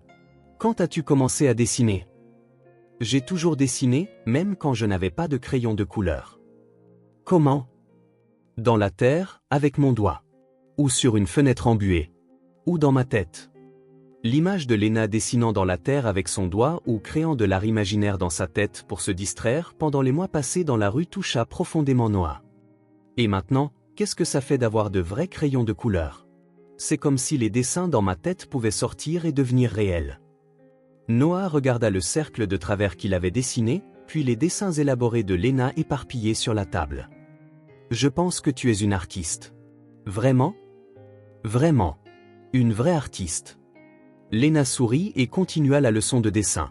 Elle enseignait avec patience, corrigeait doucement, louait chaque petit progrès. Ce fut l'un des après-midi les plus relaxants que Noah ait eu depuis des mois. Vendredi soir, il se mit à pleuvoir. Pas une douce pluie d'été, mais une violente tempête avec des éclairs, du tonnerre et un vent qui faisait trembler les fenêtres. Noah finissait quelques emails quand il entendit le premier coup de tonnerre. Il était presque minuit et Lena dormait depuis des heures. Le deuxième coup de tonnerre fut plus fort, et Noah entendit un bruit venant de sa chambre. Il arrêta de taper pour écouter plus attentivement. Silence. Il se remit au travail, mais resta sur ses gardes. Après quelques minutes, il l'entendit à nouveau. Ce n'était pas un bruit. C'était un sanglot étouffé. Noah se leva immédiatement et se dirigea vers la chambre de Lena. La porte était entr'ouverte, et il pouvait voir la petite silhouette dans le lit, recroquevillée sous la couverture. « Lena » appela-t-il doucement. Le sanglot cessa, mais elle ne répondit pas. « Je peux entrer? »« Tu peux » vint la petite réponse tremblante. Noah entra et s'approcha du lit. Lena était recroquevillée, serrant un des oreillers, le visage couvert de larmes. « Qu'est-ce qui ne va pas? Tu as peur de la pluie ?» Elle hocha la tête, incapable de parler. « Tu veux en parler? »« J'aime pas les orages, » dit-elle entre deux sanglots. Dans la rue, quand il pleuvait, j'étais mouillée et j'avais froid. Et le bruit me rappelle quand j'étais seule. Noah sentit son cœur se serrer. Bien sûr qu'elle aurait peur. Les orages devaient lui rappeler de terribles souvenirs des mois passés à la Belle Étoile. « Tu es en sécurité ici, dit-il en s'asseyant sur le bord du lit. Tu ne seras ni mouillée ni froide. Je sais, mais quand j'entends le bruit, je me souviens. Tu te souviens de quoi? De n'avoir nulle part où aller. De n'avoir personne pour me protéger. » Un autre coup de tonnerre retentit à l'extérieur, et Lena se recroquevilla encore plus. « Mais tu as quelqu'un pour te protéger maintenant, dit Noah doucement. Tu m'as, moi. Même quand tu travailles? Même quand je travaille. Même quand je dors? Toujours. Lena le regarda avec de grands yeux effrayés. Oncle Noah? Oui. Veux-tu dormir avec moi ce soir? La question le surprit, mais la réponse vint automatiquement. Je veux bien. Vraiment? Vraiment. Noah l'aida à s'installer, puis s'allongea à côté d'elle, sur la couette. Lena se blottit immédiatement contre lui, comme un petit cherchant protection. Comme ça, tu es proche si j'ai encore peur. Je serai proche. Ils restèrent là en silence pendant quelques minutes, écoutant la pluie battre contre la fenêtre. Mais maintenant, le son ne semblait plus effrayant. Il était presque réconfortant, comme s'il était une barrière entre eux et le monde extérieur. Peux te dire un secret? Tu peux. Parfois, je fais semblant que tu es mon papa. La confession le frappa comme un coup de foudre. Tu fais semblant? Oui. Quand je dessine, ou quand Margaret me pose des questions sur ma famille, j'imagine que tu es mon vrai papa. Et qu'est-ce que ça fait, d'imaginer ça? C'est bien. Ça me fait me sentir normal. Normal? Comme si j'étais une enfant normale avec un papa normal, vivant dans une famille normale. Noah resta silencieux, traitant ses paroles. Normal. Elle voulait se sentir normale. Lena? Oui. Tu n'as pas à faire semblant. Je n'ai pas à? Non. Parce que j'imagine ça aussi, parfois. Vraiment? Vraiment. J'imagine que tu es ma vraie fille. Lena se recula un peu pour le regarder. C'est parfait. Elle sourit, même avec les yeux encore humides de larmes. Alors, on peut faire semblant ensemble. On peut. Ou peut-être que ce n'est pas faire semblant. Noah la regarda, ce petit visage qui était devenu la chose la plus importante au monde pour lui. Peut-être que ce n'est pas du tout faire semblant. Un autre coup de tonnerre retentit à l'extérieur, mais cette fois, Lena ne sursauta pas. Elle était en sécurité, protégée, aimée. Restez avec moi. Merci à toi de me laisser rester. Ils s'endormirent ainsi, côte à côte, avec la pluie chantant une chanson de protection à l'extérieur. Noah avait passé des années à construire des murs autour de son cœur, créant une solitude qui le protégeait des déceptions, des pertes, de la douleur. Cette solitude avait été sa compagne constante, son armure contre le monde. Mais maintenant, avec Lena dormant à ses côtés, lui faisant entièrement confiance, Noah réalisa que la solitude qui le protégeait autrefois ne tenait plus entre eux. Il n'y avait pas de place pour les murs quand on avait quelqu'un qui dépendait de vous pour être présent, pour être entier, pour être disponible. La solitude avait été remplacée par quelque chose d'infiniment meilleur, un but. Et Noah découvrit que la protection offerte par la solitude ne lui manquait pas du tout, car avoir quelqu'un à protéger était bien mieux que de se protéger soi-même. L'appel est arrivé un jeudi matin, alors que Noah préparait le lait chaud de Lena. Le nom qui s'est affiché à l'écran l'a fait arrêter de remuer la casserole. Richard Chen, PDG de la plus grande société d'investissement d'Asie. Allô, Noah. Comment vas-tu, mon ami? Richard. Quelle surprise. J'ai une proposition qui va changer ta vie. Je peux parler? Noah regarda Lena, qui était à table en train de dessiner en attendant son petit déjeuner. Elle s'était réveillée particulièrement joyeuse aujourd'hui, fredonnant une chanson qu'elle avait inventée sur les familles heureuses. Tu peux parler. Nous nous étendons sur les marchés européens et asiatiques. 18 mois à Singapour pour tout mettre en place, puis Hong Kong et Tokyo. C'est l'opportunité de la décennie, Noah. Intéressant. Je parle de chiffres qui multiplieront ta valeur nette par 5, peut-être 10. C'est littéralement la chance d'une vie. Noah faillit laisser le lait déborder. 18 mois loin. Près de 2 ans loin de Lena. Et le délai? J'aurai besoin de toi ici lundi prochain. Je sais que c'est court, mais des opportunités comme celle-ci n'attendent pas. Noah sentit quelque chose d'étrange dans son estomac. Ce n'était pas de l'excitation. C'était de la panique. Richard, puis-je te donner une réponse d'ici demain? Bien sûr, mais ne tarde pas trop. J'ai d'autres noms sur la liste, mais tu es mon premier choix. Je t'appelle demain sans faute. Quand il raccrocha, ses mains tremblaient, non pas d'excitation, mais de peur de perdre ce qu'il avait construit avec Lena. Oncle Noah, appela Lena, le lait fait un bruit bizarre. Il retira rapidement la casserole du feu. Désolé, ma puce. J'étais distrait. C'était qui au téléphone? Le travail. Un travail important? Noah versa le lait dans sa tasse et s'assit à côté d'elle. Très important. Plus important que le petit déjeuner avec moi? La question le frappa de plein fouet. Non, Lena. Rien au monde n'est plus important que le petit déjeuner avec toi. Lena sourit et but son lait, tenant la tasse à deux mains. C'est chaud, oncle. Juste comme j'aime. Toute la journée, Noah n'a pas pu se concentrer. Margaret remarqua qu'il était agité, regardant constamment vers la chambre où Lena jouait. « Tout va bien aujourd'hui ?» demanda-t-elle. « J'ai reçu une offre d'emploi. » Bonne nouvelle? Financièrement, ce serait la meilleure de ma vie. Mais ça implique de voyager pendant longtemps. Margaret regarda vers la chambre où Lena fredonnait doucement. Et Lena? Exactement. Cet enfant a déjà été abandonné une fois, Noah. Comment comprendrait-elle votre départ? C'est la seule question qui compte. Pendant le déjeuner, Lena était bavarde, lui racontant un livre que Margaret avait lu. Oncle Noah, l'histoire parlait d'un papa qui voyageait loin et mettait beaucoup de temps à revenir. Noah faillit s'étouffer. Comment ça s'est terminé? Le garçon est devenu très triste. Il pensait que son papa ne l'aimait plus. Et est-ce que le papa est revenu? Il est revenu, mais le garçon avait déjà grandi et ne se souvenait plus comment jouer avec son papa. Ils ont dû réapprendre à être amis. L'histoire le frappa durement. Lena, si je devais voyager loin, pendant longtemps, comment te sentirais-tu? Lena arrêta de manger et le regarda sérieusement. Tu vas voyager, oncle Noah? Je demande juste. Pour combien de temps? Peut-être 1 an et demi. Lena resta silencieuse, poussant la nourriture dans son assiette. C'est long. Plus long que depuis que je te connais. C'est vrai. Oncle Noah, quand j'étais dans la rue, j'imaginais toujours que quelqu'un viendrait me chercher pour m'emmener à la maison. Quand tu es apparu, j'ai cru que c'était un rêve. Et maintenant je sais que ce n'est pas un rêve, mais parfois j'ai encore peur de me réveiller et que tu sois parti. Noah s'agenouilla à côté de sa chaise. Je ne disparaîtrai jamais. Jamais. Même si c'est un travail très important? Même si c'est le travail le plus important du monde. Promis? Promis. Cette nuit-là, Noah resta dans la chambre de Lena, la regardant dormir. Elle respirait paisiblement, serrant l'ours en peluche qu'ils avaient acheté ensemble. L'enfant qui, il y a quelques mois, dormait dans un vieux fauteuil dans la rue, avait maintenant une chambre pleine d'amour. Elle vaut plus que n'importe quelle somme.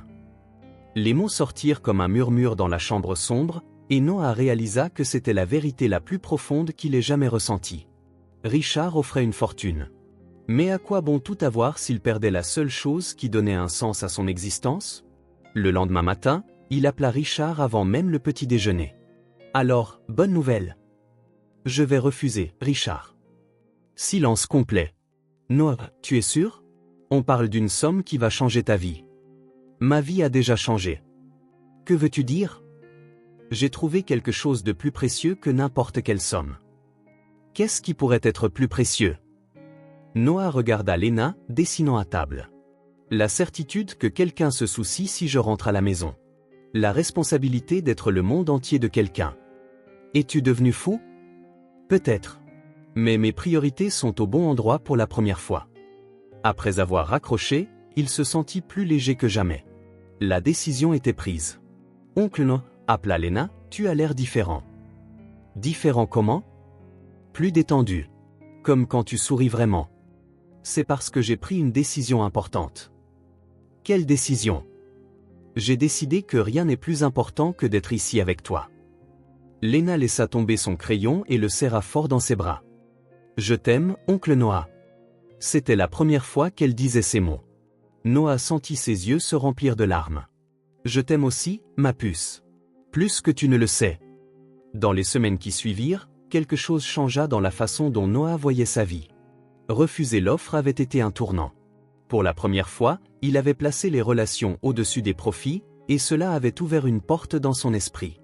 Si je peux changer sa vie, pensa-t-il en regardant Lena jouer, pourquoi ne pas changer celle des autres? L'idée prit rapidement forme. Noah commença à faire des recherches sur les organisations travaillant avec les sans-abri, les projets sociaux, les initiatives de lutte contre la faim. Oncle Noah, dit Lena un après-midi, tu recherches des choses différentes. Comment le sais-tu? Parce qu'avant, tu étais sérieux quand tu travaillais, et maintenant, parfois tu souris à l'écran. Je recherche des moyens d'aider les gens. Quel genre de personnes?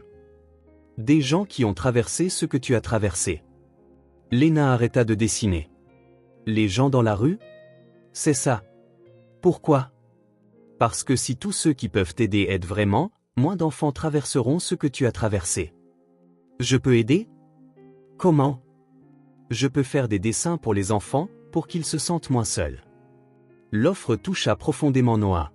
Lena, qui avait tant souffert, voulait utiliser son talent pour aider d'autres enfants. Ce serait merveilleux.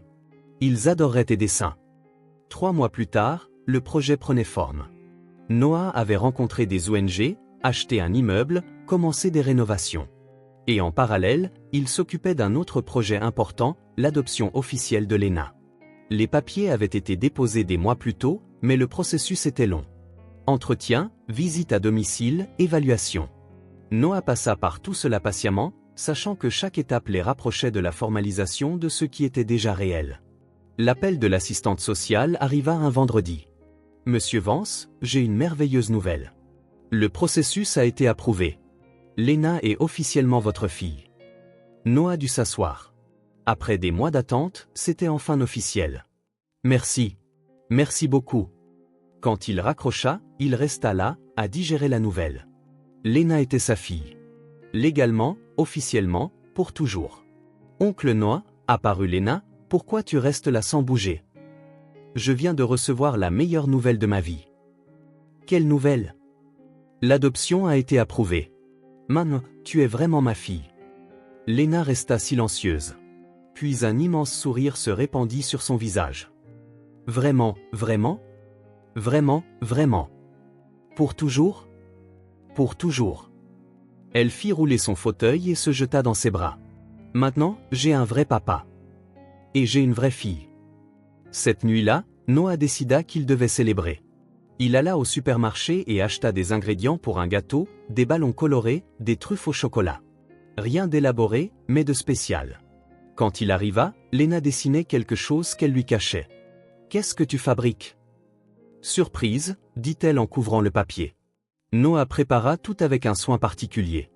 Il fit un simple gâteau au chocolat, légèrement de travers mais délicieux, des truffes au chocolat, gonfla des ballons colorés et mit une musique douce. Le salon se transforma en une petite fête, mais pleine d'amour. « Lena, peux-tu venir ?» Elle apparut et ses yeux pétillèrent. « C'est une fête. Une fête de famille. Pour célébrer que nous sommes officiellement père et fille. Je peux te montrer ma surprise? » Tu peux. Lena déplia le papier. C'était un dessin de deux, se tenant la main devant l'appartement. En bas, en lettres soignées, « Ma famille pour toujours ». Noah sentit ses yeux se remplir de larmes. « C'est le plus beau dessin que tu aies jamais fait.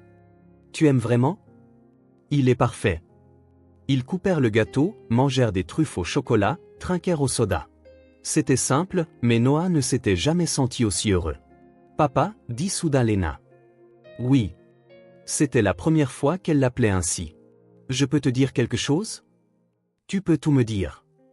J'ai toujours rêvé d'avoir un papa, mais dans mes rêves, il n'était jamais aussi gentil que toi. Noah dut arrêter de manger car sa gorge était serrée. Lena, je peux te dire quelque chose aussi? Tu peux. Avant toi, je ne me souciais que des chiffres. Combien d'argent j'avais, combien je pouvais gagner, combien de choses je pouvais acheter. Lena hocha la tête, prêtant une attention totale. Tu m'as fait voir les gens. Tu m'as fait réaliser que les gens sont infiniment plus importants que les choses. Tu m'as donné envie d'être meilleur. Et maintenant tu le es. Maintenant, je le suis. Grâce à toi. Lena sourit, ce sourire timide que Noah aimait tant. Maintenant, on est une famille. Noah la regarda, cette fille extraordinaire qui avait complètement transformé sa vie, qui lui avait appris l'amour, le but, la générosité. Les yeux embués, il dit « Maintenant, c'est tout ». Et c'était vrai. Léna n'était pas seulement une partie de sa vie. Elle était le centre autour duquel tout tournait. Elle avait transformé un homme solitaire et obsédé par le profit en un père dévoué et une personne qui utilisait ses ressources pour rendre le monde meilleur. La générosité était devenue une partie de qui il était. Pas seulement donner des choses, mais donner de l'attention, des soins, un amour inconditionnel. Tout avait commencé par une simple question. « Puis-je avoir les miettes, monsieur ?» Maintenant, en regardant sa fille officiellement adoptée manger du gâteau au milieu de ballons colorés, Noah savait qu'il avait trouvé la réponse à toutes les questions importantes. La réponse était l'amour. La réponse était la famille. La réponse était d'être présent pour ceux qui comptent. La réponse était tout ce que Léna avait apporté dans sa vie. Si cette histoire a touché votre cœur, abonnez-vous à la chaîne et activez les notifications pour ne pas manquer les prochaines. Laissez un j'aime car cela aide cette histoire à être recommandée à plus de personnes.